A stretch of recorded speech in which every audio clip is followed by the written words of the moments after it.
অনেক দিন পর আজকে একটি নতুন রেসিপি নিয়ে চলে আসলাম। এটা খুবই ট্রেন্ডিং একটা রেসিপি। তো দেখছিলাম যে সবাই আম দিয়ে পায়েস বানাচ্ছিল, তো তাই ভাবলাম যে আমিও বানিয়ে ফেলি।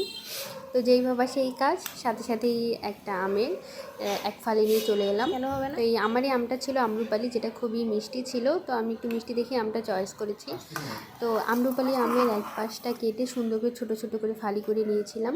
তো আমটা ফালি করে নেওয়ার পর এইভাবেই সুন্দর করে বাটিতে তুলে নিচ্ছি। আমি এখানে ছোটো ছোটো কিউব করে কেটে নিয়েছি, যাতে আমার ব্লেন্ড করতে সুবিধা হয়।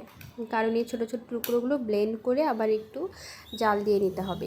এই জন্যই আমি খুব ছোটো ছোটো করে টুকরো করে নিয়েছি। এবার বলবো যে তো এবার টুকরো করে এটাকে নিয়ে আমগুলোকে ব্লেন্ড করে নিয়ে আসলাম রান্নাঘরে।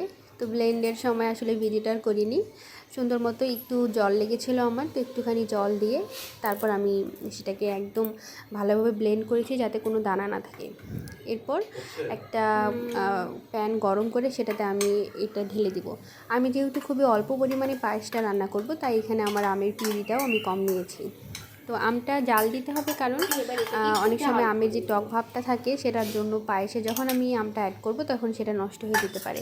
যেন দুধ ফেটে না যায় বা পায়েসটা নষ্ট হয়ে না যায়, সেই জিনিসটাকে অ্যাভয়েড করার জন্যই আমি আমটা সুন্দর মতো জাল দিয়ে নিচ্ছি।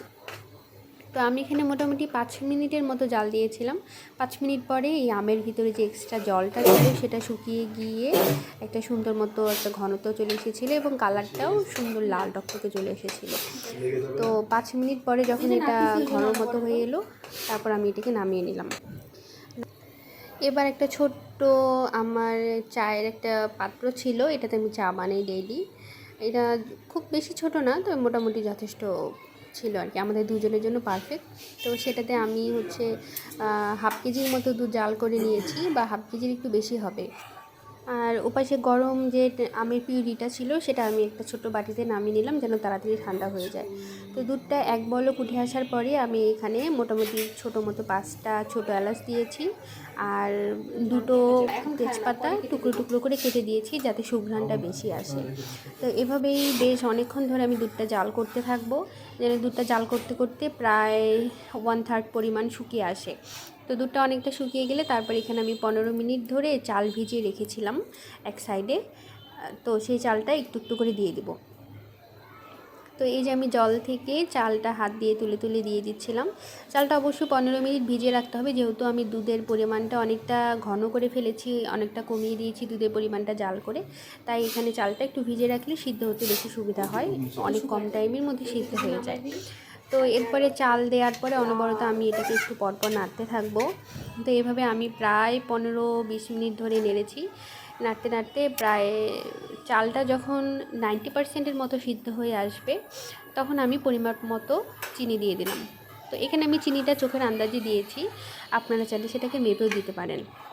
কিন্তু আমি যেহেতু প্রায়ই পায়েস রান্না করি, তো আমার সেক্ষেত্রে আইডিয়া আছে যে কতটুকু দিলে পারফেক্ট হবে। তাছাড়া যেহেতু আমেরও একটা মিষ্টি আছে, তো এই জন্য আমি এখানে চিনির পরিমাণটা সেই বুঝেই ব্যবহার করেছি। তো চিনি দেওয়ার পরে একটু জল বেরো হবে চিনির, তো এই জন্য পায়েসটা নরম হয়ে যাবে। তাই অল্প আছে একটু সময় নিয়ে মোটামুটি 4 থেকে 5 মিনিটের মতো আবার জাল করে নিলাম।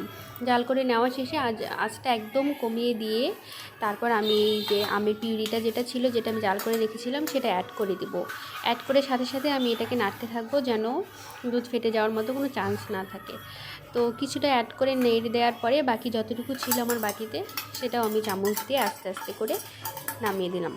দিয়ে সুন্দর মতো এটাকে প্রায় মিনিট 2-এর মতো নাড়বো।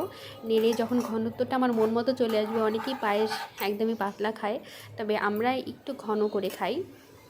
তো আমার ঘনত্বটা মন মতো হয়ে গেলে, বা আমি যেরকম ঘনত্ব চাই সেটা হয়ে গেলে, তারপর আমি চুলোর আঁচটাকে বন্ধ করে দিব। তো এই যে দেখুন, আমি জানি না ক্যামেরাতে কতটুকু ধরতে পেরেছি, কিন্তু কালারটা অনেক সুন্দর এসেছিল আর খেতেও অনেক দুর্দান্ত ছিল। তো পায়েসটা নামিয়ে প্রায় 1 ঘন্টার মতো রেখে দিয়েছিলাম। ঠান্ডা হয়ে যাওয়ার পর এবার সার্ভ করার পালা, চলুন সুন্দর করে সার্ভ করি। তো সার্ভ করার জন্যই আমি আমের যে পাশটা কেটে নিয়েছিলাম, সেই আমের ওই চোচাটাকে ব্যবহার করেছি। তো সেটার উপরে আমি সুন্দর মতো পায়েসটা দিয়ে দিলাম, দিয়ে তার উপরে সুন্দর করে আমের আরেক পাশ থেকে ছোট ছোট করে আম কিউব করে কেটে নিয়েছি, নিয়ে এটা সুন্দর করে দিচ্ছি। এটা আমি যদিও সৌন্দর্য বর্ধনের জন্য ব্যবহার করেছি, কিন্তু পায়েসটা এটার সাথে খেতে খুবই দুর্দান্ত লাগছিল। একই তো একদম মাখন মাখন লাগছিল খেতে, অনেক ঘনত্ব ছিল, অনেকটা ক্ষীর পায়েসের মতো লাগছিল। তার সাথে আমের যে একটা স্মেল আর এই যে আমের স্বাদ, জাস্ট ওয়াও ছিল। আপনারা চাইলে এটা বাসায় ট্রাই করতে পারেন। আর আমার রেসিপিটি যদি আপনাদের ভালো লাগে তাহলে অবশ্যই আমার চ্যানেলটিতে একটি সাবস্ক্রাইব এবং একটি লাইক দিয়ে দেবেন। ধন্যবাদ সকলকে।